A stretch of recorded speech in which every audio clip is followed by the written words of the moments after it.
안녕하세요. 금융형사 전문 홍석현 변호사입니다. 최근 리딩방 사기를 당한 분이 찾아오셨는데요. 어디서 들었는지 모르겠지만 보이스피싱으로 신고해서 계좌부터 묶어야 하는 거 아니냐고 하시더군요. 그러면 큰일 난다고 뜯어 말리긴 했는데 요즘 이런 꼼수가 피해자들 사이에서 노하우처럼 전해지고 있는 것 같은데요. 오늘 영상에서는 보이스피싱 허위 신고하면 어떻게 되는지, 합법적으로 계좌를 묶는 방법은 없는지 알려드리도록 하겠습니다. 리딩방 사기당하고 바로 경찰에 신고해도 범인을 잡기까지 한 세월이죠. 피해자 입장에서는 사기꾼이 오늘 당장이라도 대포통장에 있는 돈을 빼서 사라질지 몰라 매 순간 속이 바짝 타들어가는데 말이죠. 은행에 달려가서 계좌 정지를 해달라고 해봐도 보이스피싱이 아니라서 해줄 수 없다고 하고 답답한 마음 다 이해는 하는데요. 그래도 보이스피싱 당한 것처럼 꾸며서 계좌를 묶는 순간 되려 전과자가 될 수 있습니다. 최근 기사도 많이 났는데요. 사기 피해자가 어떤 법무법인의 조언을 듣고 계좌 동결 목적으로 보이스피싱 허위 신고를 했다가 벌금 300만 원을 받았다고 합니다. 정말 황당한 일이죠. 불법적인 일을 하는 사람들이니까 우리가 허위 신고를 해도 문제 제기 못할 거라고 생각하시던데 이거 나중에 다 밝혀집니다.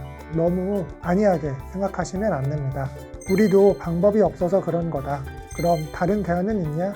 이렇게 물어보실 수 있는데요. 대안이 없진 않습니다. 통장 가압류를 하시면 되는데요. 법원 결정을 받아서 대포통장을 가압류하면 통장에 있는 돈을 빼지 못하게 될 수 있습니다. 그런데 이걸 하려면 몇 가지 중요한 허들이 존재하는데요. 제일 중요한 건 보이스피싱 신고보다 시간이 더 걸린다는 겁니다. 은행에 피싱을 당했다고 접수를 하면 바로 계좌를 묶어주는 반면에 법원에서 가압류 결정을 받으려면 한 주에서 2주 정도는 걸리거든요. 신청 서류 준비를 잘못하면 더 오래 걸릴 수도 있고요. 그 다음으로는 공탁금이 필요하다는 건데요. 통장 가압류 같은 보전 조치는 한쪽 말만 듣고 해주는 것이다 보니까 법원에서 그냥 막 해주지는 않고요.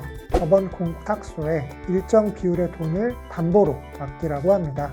보통 가압류하려는 금액의 20%에서 40% 정도를 공탁금으로 내야 되는데 리딩방 피해자한테 그 돈이 남아있는 경우가 잘 없죠. 마지막으로 독점권이 없다는 건데요. 어떤 통장에 가압류를 먼저 했다고 해서 통장에 남아있는 돈을 먼저 가져갈 수 있는 건 아니고요. 나중에 다른 피해자가 중복해서 압류나 가압류를 하게 되면 돈을 나눠 가지셔야 합니다. 운 좋게 사기꾼이 먼저 연락해서 가압류를 풀어주는 조건으로 돈을 다 돌려주겠다고 하는 게 베스트 케이스이긴 한데요. 그런 경우가 사실 많지는 않죠. 이런 문제들 때문에 통장 가압류를 잘 안 하시려고 하는데 변호사가 가압류 신청 서류를 잘 준비하면 소요 시간이랑 공탁금 문제는 어느 정도 해결할 수 있습니다.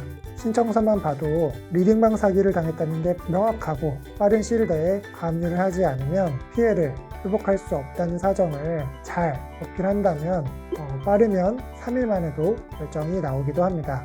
공탁금도 사기 피해를 당해서 준비하기 어렵다는 사정을 잘 풀어 설명을 하면 현금 공탁 비율을 20% 이내로 줄여주거나 드물긴 하지만 공탁금 없이 가압류를 인용해주는 경우도 있습니다. 그러니까 초조한 마음에 보이스피싱 허위 신고 같은 거 할 생각하지 마시고요.